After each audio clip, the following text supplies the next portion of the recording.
You're a relic, Arthur. A sentimental old fool living in my house, breathing my air. My wife is gone, and so is your free ride. I'll give you until noon tomorrow to pack a bag. Don't take anything valuable. It's all mine now. The words, spoken by my son-in-law, Mark, were colder than the marble countertop he was leaning against, a smirk playing on his perfectly sculpted lips. He looked at me not as a grieving father-in-law, but as an inconvenient piece of furniture to be discarded. Just 3 days after we buried my daughter, his wife, Elara. My beautiful, brilliant Elara. In that moment, watching him swirl a glass of scotch that my daughter had bought, a cold, hard clarity settled over the crushing weight of my grief. He thought he had won. He thought he had taken everything. He saw a broken old man. He didn't see the architect of his ruin. He would. Oh, he would. My life had been a series of sacrifices, each one made with a full and loving heart for my daughter. Her mother, my beloved Sarah, had been taken by a sudden illness when Elara was just 8 years old. I was a structural engineer then, with a promising career, designing bridges and towers that scraped the sky. But when Sarah was gone, the sky seemed to fall. I looked at my little girl, her eyes wide with a confusion and sadness that mirrored my own, and I knew my blueprints and stress calculations had to be put away. She was the only structure that mattered now. I downshifted my career, taking on smaller consulting jobs I could do from home, jobs that allowed me to be there for every scraped knee, every school play, every late-night talk about monsters under the bed or boys in the schoolyard. I became the father who cooked, cleaned, and braided hair, a role my colleagues from the firm probably would have scoffed at. I didn't care. Their steel and concrete monuments couldn't compare to the masterpiece I was helping to build. A strong, intelligent, and compassionate young woman. Elara was a supernova. From a young age, her mind worked in ways that left me in awe. She wasn't just smart. She was visionary. While other kids were playing with dolls, she was taking apart old radios, trying to understand how the voices traveled through the air. In high school, while I helped her with her calculus homework, she was already sketching out concepts for data compression algorithms that were beyond my comprehension. I was her sounding board, her cheerleader, and sometimes her humble research assistant. We'd spend hours in the garage, a space I'd converted into a makeshift lab for her, surrounded by whiteboards covered in complex equations and discarded circuit boards. Those were the golden years. My life wasn't small. It was focused. It was filled with a purpose so profound that the world outside our little bubble barely seemed to matter. She went to Stanford on a full scholarship, and I was the proudest father in the auditorium, a lone tear tracing a path down my cheek as she accepted her diploma in computer science. She could have worked for any tech giant she wanted, but Elara had her own vision. She wanted to build something new, something that would change the way people connected. She started her company, Etherlink, from our garage, the same one where she'd tinkered as a child. Her idea was revolutionary. A new protocol for wireless data transfer that was faster, more secure, and used a fraction of the power of existing technologies. The first few years were a struggle. We lived on instant noodles and my dwindling savings. I cashed in my retirement, sold my small portfolio of stocks, and even took out a second mortgage on the house, the very house Sarah and I had bought, the house where every corner held a memory. I never hesitated. I believed in her more than I believed in the sunrise. I wasn't just her father. I was her first investor, her unpaid consultant, and the guy who made sure she remembered to eat. Then came Mark. He entered her life like a character from a movie. He was a venture capitalist, handsome, charismatic, with a smile that could disarm armies and a vocabulary peppered with buzzwords like synergy and disruption. He saw the genius in Elara's work, or at least, he saw the dollar signs. He swept her off her feet. He was charming, attentive, and he told her everything she wanted to hear. He praised her mind, celebrated her ambition, and promised to help her take Etherlink to the global stage. I tried to like him for Elara's sake. She was so happy, her face lit with a glow I hadn't seen since she was a little girl who just solved a particularly tricky puzzle. But there was something about him that set my teeth on edge. It was the way his eyes would glaze over when she talked about the technical intricacies of her work, only to light up again when the conversation turned to market caps and IPOs. It was the way he'd subtly steer conversations away from our shared past, making me feel like a quaint anecdote from a bygone era. He bought her expensive gifts, took her on lavish vacations, and slowly, methodically, inserted himself into every aspect of her life, including her company. He convinced her to bring him on as CEO. "You're the visionary, darling," he'd cooed. "The genius. Let me handle the boring business stuff. The handshaking, the fundraising. You focus on what you do best." It sounded logical. Alara was a creator, not a corporate politician. She agreed, and I watched with a knot in my stomach as Mark, in his $1,000 suits, became the public face of her creation. The company exploded. Etherlink became the darling of Silicon Valley. The valuation soared into the billions. They bought a sprawling mansion in the hills, the one I now stood in, a ghost in my own daughter's life. Alara insisted I move in with them. "It's our house, Dad," she'd said, her eyes shining. "You sacrificed everything for me. Now it's my turn to take care of you." But it never felt like our house. Felt like Mark's house. My presence was tolerated, a living tribute to his wife's humble beginnings, a story he would occasionally tell at dinner parties to show how magnanimous he was. Then the diagnosis came: pancreatic cancer. Stage 4. The words hung in the sterile air of the oncologist's office, a death sentence delivered with clinical detachment. Alara, my supernova, was fading. The next 2 years were a blur of hospitals, chemotherapy, and whispered conversations in the dead of night. Mark was a phantom. He was closing a deal in Singapore or meeting with investors in London. He'd fly in for a few days, put on a performance of the doting husband for the doctors, then disappear again, leaving me to hold her hand, to manage her pain, to watch the light in her eyes flicker and dim. I was the one who learned to administer her medication, who read to her when her eyes were too weak, who sat by her bedside as she slept, my heart breaking with every shallow breath she took. In those final months, she seemed to realize something was wrong with the world she had built. One night, her voice a fragile whisper, she told me, "Dad, I put everything in a trust. Mark's the executor, but I made sure you're taken care of." He promised. She squeezed my hand, a flicker of her old fire in her tired eyes. "Promise me you'll be okay," I promised. It was the last promise I ever made to her. Her funeral was a spectacle, orchestrated by Mark.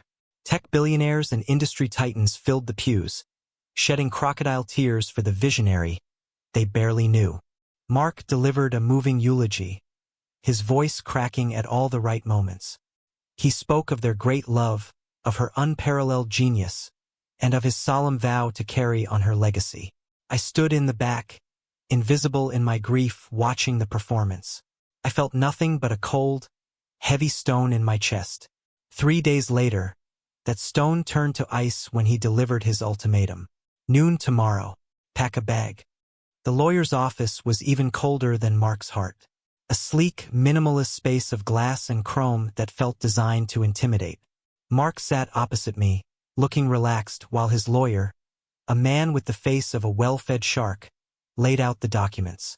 "As you can see, Arthur," the lawyer said, his tone dripping with condescending pity, "Alara's will is quite clear. She left her entire estate, including her shares in Etherlink, in a revocable trust. As her spouse, Mark is the sole beneficiary and executor. There is no specific provision for you." My blood ran cold. "No," I stammered, my voice sounding weak even to my own ears. "That can't be right." She told me. She said I would be taken care of. Mark finally spoke, not even bothering to look at me. He was studying his perfectly manicured nails. "Alara said a lot of things when she was sick, Arthur. The medication, you know, it made her confused. She was a brilliant woman, but at the end, well," he waved a dismissive hand. The implication was clear. My dying daughter was delusional, and I was a liar. He was rewriting my reality, erasing my daughter's love and intent with a casual flick of his wrist. The shark lawyer slid a single piece of paper across the polished mahogany table. It was a non-disclosure agreement and a settlement offer. $10,000. Pittance. An insult. In exchange, I was to relinquish any and all claims against the estate and never speak of Alara or Etherlink again. It's a gesture of goodwill, Mark said, his voice smooth as poison. To help you get on your feet.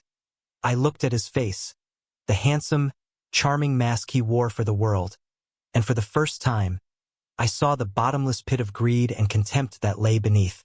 He didn't just want the money. He wanted to erase me. He wanted to be the sole author of Alara's story, the brilliant CEO who built an empire, with no mention of the tinkerer in the garage or the father who funded her dream with his life savings. The $55 million she had personally amassed, separate from the company's valuation, was now his to play with. My daughter's life's work, her legacy, was now just a rich man's slush fund. I pushed the paper back across the table. I didn't say a word. I just stood up, my old bones aching with a weariness that went far beyond my years, and walked out of that office. I walked past the receptionist who wouldn't meet my eye, through the glass doors, and out into the glaring California sun. I had nothing. The house was his. The money was his. Even my memories felt tainted by his presence. That night, I stayed in a grimy motel off the highway, the kind with flickering fluorescent lights and the lingering smell of stale smoke and despair. I lay on the lumpy mattress, staring at the water-stained ceiling, and for the first time since Alara's diagnosis, I allowed myself to weep. I cried for my daughter, for the brilliant light that had been extinguished too soon. I cried for my own foolishness, for trusting the snake I had let into our garden. And I cried for my utter and complete helplessness. I was 72 years old, with no home, no money, and a heart shattered into a million pieces. Mark was right. I was a relic, an old fool. That night, in that cheap motel room, I hit the bottom. And as I lay there in the darkness, a different feeling began to smolder beneath the grief. It was a cold, hard ember of rage. He had taken my daughter's money, tarnished her memory, and thrown me away like trash. He thought the story was over. But I knew something he didn't. I knew how the magic trick worked, and I was about to build a new stage just for him. The foundation of Etherlink, the very core of its revolutionary technology, wasn't just Alara's idea. It was born from our collaboration in that garage. Years before Alara even went to college, I had been a hobbyist programmer, fascinated by fractal geometry and data patterns. I had developed a rudimentary compression algorithm based on those principles, a little side project to keep my mind sharp. It was clunky, inefficient, but the core concept was sound. Alara, with her genius, saw the potential in my theoretical framework. She took my rough stone and polished it into a dazzling diamond. She built the entire Etherlink protocol on that foundational concept. And years ago, when she was first starting out, long before Mark was in the picture, her patent lawyer had advised her to separate the core intellectual property from the company itself as a protective measure. She had assigned the original patent for that foundational algorithm to a shell corporation. And the sole owner of that corporation was me. It was her gift, her secret insurance policy. "Just in case, Dad," she had said with a wink. "So no slick corporate suit can ever take away the heart of what we built." Mark, in his arrogance, had never bothered to dig that deep into the company's origins. He saw the flashy applications, the market potential, the stock price. He never understood the engine that made it all run. He owned the car, but I held the patent to the internal combustion engine. My first call was to Ben Carter, Alara's first lawyer, a quiet, methodical man who had been pushed out by Mark in favor of a more aggressive corporate firm. Ben remembered me. He remembered the garage, the late nights, the passion. When I explained the situation and the existence of the patent, there was a long silence on the other end of the line. Then, he said 2 words, "Let's work." We spent the next few weeks in his dusty, paper-filled office, poring over old documents. The patent was ironclad. It was mine, free and clear. While Mark was on the cover of Forbes, pictured on a yacht with a supermodel, I was living in a small, rented room, eating canned soup and plotting my revenge. It wouldn't be a lawsuit. That was too messy, too public. It would be quieter, more elegant, a death by 1,000 cuts. Using the patent as collateral, Ben helped me secure a modest seed loan from a private investor who valued discretion and disruption. I didn't want to build a rival to Etherlink. I wanted to build its successor. I called my new venture Keystone, a fitting name, I thought. I was creating the stone that would bring Mark's whole arch crashing down. I reached out to two of Alera's original engineers, brilliant minds who had been forced out by Mark's abrasive management style and his focus on marketing over innovation. They were working dead-end jobs, their talent wasted. I showed them my plan, my patent, and a new application for the core technology one had been sketching out, something far beyond what Etherlink was doing. It was a next-generation protocol, a quantum leap forward. Their eyes lit up with the same fire I used to see in Alera's. They were in. For the next 4 years, we worked in stealth. We operated out of a nondescript office in a San Jose suburb, a world away from the gleaming glass towers of Mark's Etherlink headquarters. I poured every ounce of my being into Keystone. I was no longer just a grieving father. I was an engineer again.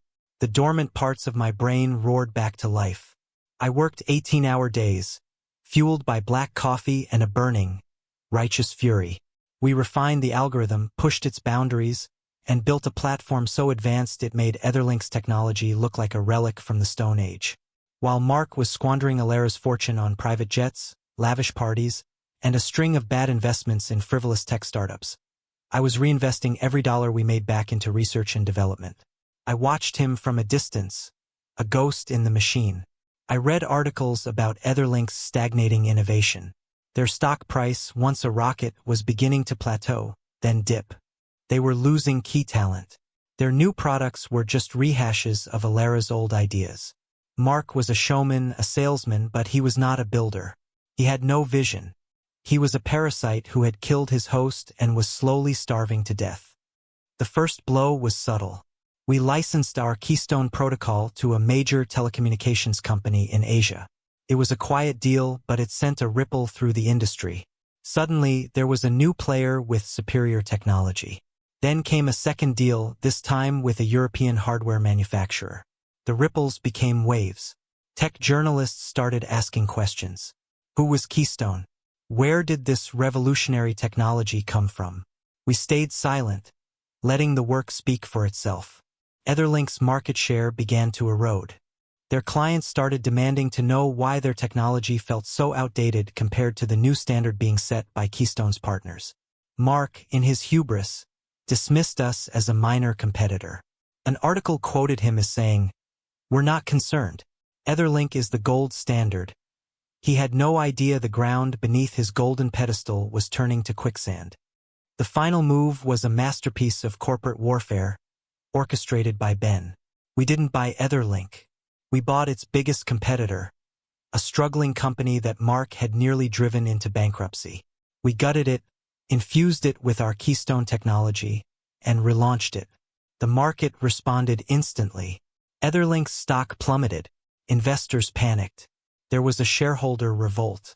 Mark, the charismatic CEO, was suddenly seen as a liability, the man who had let the company stagnate and fall asleep at the wheel. He was unceremoniously ousted by the board he himself had stacked. His fall was as swift as his rise had been. The fortune he had stolen was tied up in Etherlink stock, which was now worth pennies on the dollar. The lavish lifestyle, the private jets, the mansions, it all evaporated.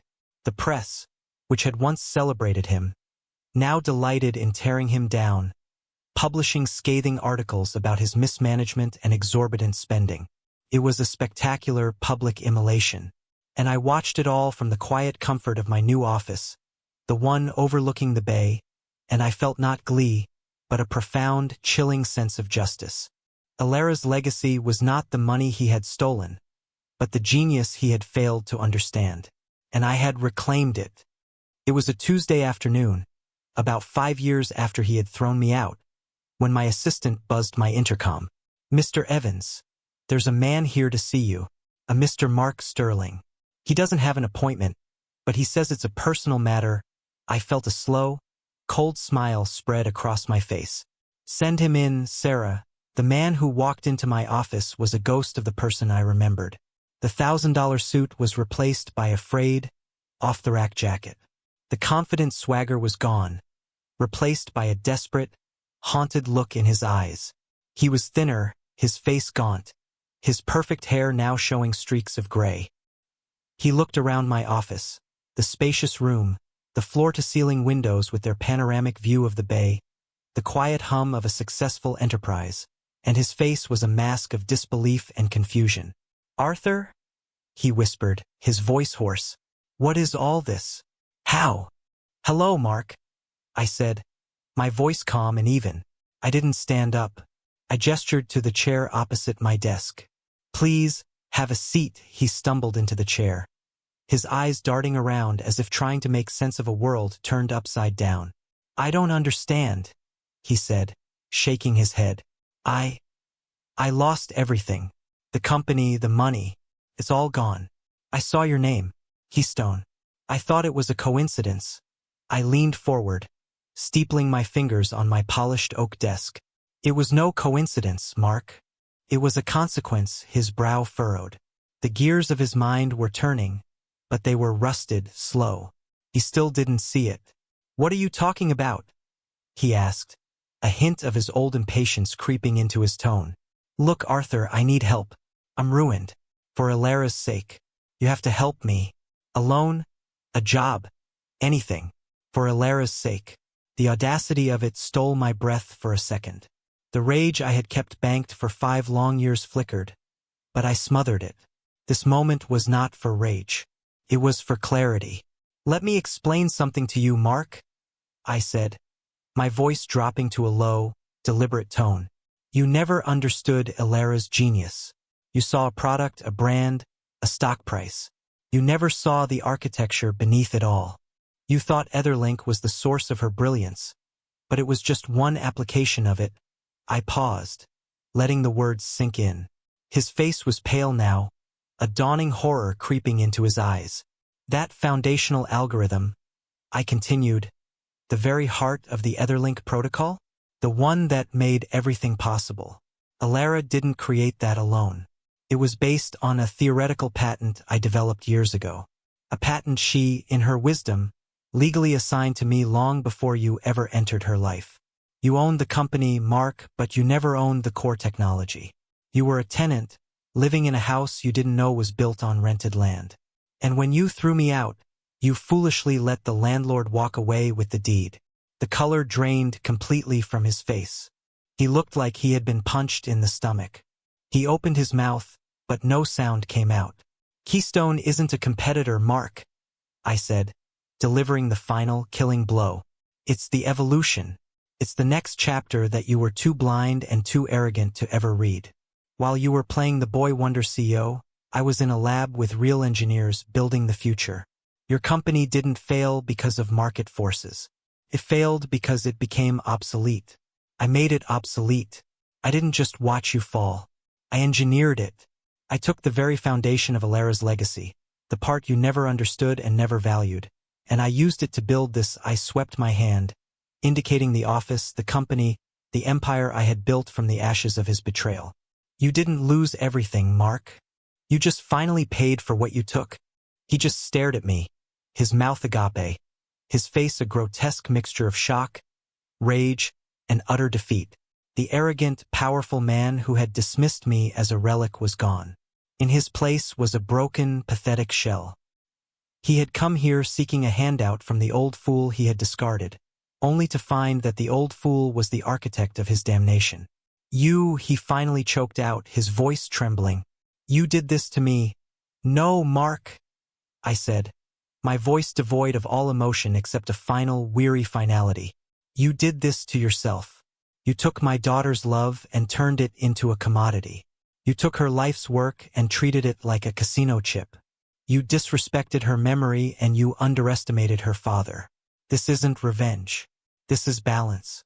Now, if you'll excuse me, I have work to do." I pressed the button on my intercom.